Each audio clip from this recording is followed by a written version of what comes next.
శ్రీ లక్ష్మీ నృసింహ పరబ్రహ్మణే నమ. తల నుండు విషము ఫణికిని అనే విషయం మనకు తెలుసు. పాముకు నోటిలో విషం ఉంటుంది. అది కాటు వేసినట్టయితే ప్రాణాపాయ పరిస్థితులు, ప్రాణాలు పోవటం కూడా జరుగుతుంది. కానీ దుర్జనులు ఆ పాము కంటే భయంకరమైన వారు అని పెద్దలు చెప్తారు. ఎలాగంటే సర్ప దుర్జనయోర్ మధ్యే వరం సర్పో న దుర్జన, సర్పో దహతి కాలేన దుర్జనస్తు పదే పదే. సర్ప దుర్జనయోర్ మధ్యే, పాముకు దుర్మార్గునికి మధ్యలో వరం సర్పో నా దుర్జన, పామే శ్రేష్టమైంది కానీ దుర్జనుడు కాదు, దుర్మార్గుడు కాదు. సర్పో దహతి కాలేన, పాము ఎప్పుడో ఒక్కసారి టక్కన కాటేసి వెళ్ళిపోతుంది కానీ దుర్జనస్తు పదే పదే, దుర్మార్గుడు పదే పదే కాటు వేస్తుంటాడు, అంటే పదే పదే మనను హింసిస్తుంటాడు, పీడిస్తుంటాడు. కాబట్టి దుష్టో దూరవర్జిత అని, దుర్మార్గుడికి ఎంత దూరంగా ఉంటే అంత మంచిది. ఇంకా సర్పక్రూర ఖలక్రూర, సర్పాత్ క్రూరతర ఖలః, మంత్రేణ శామ్యతే సర్పో న ఖలః శామ్యతే సదా.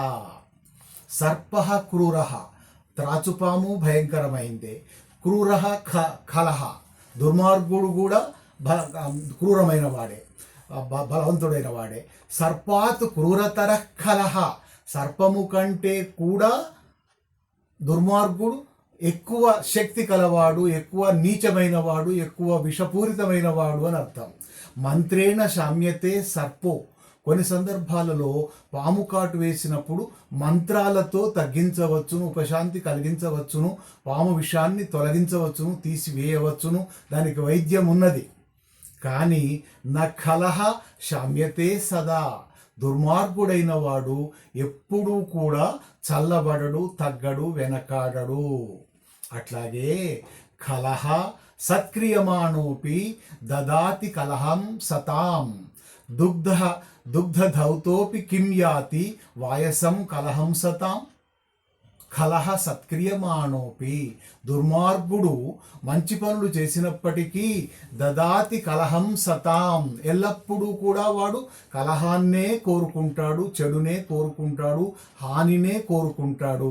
ఎట్లంటే దుగ్ధధౌతోపి కిం యాతి, పాలతో కడిగినప్పటికీ, పాలతో శుభ్రం చేసినప్పటికీ వాయసం కలహంసతాం, కాకి కలహంస వలె తెల్లగా మారుతుందా?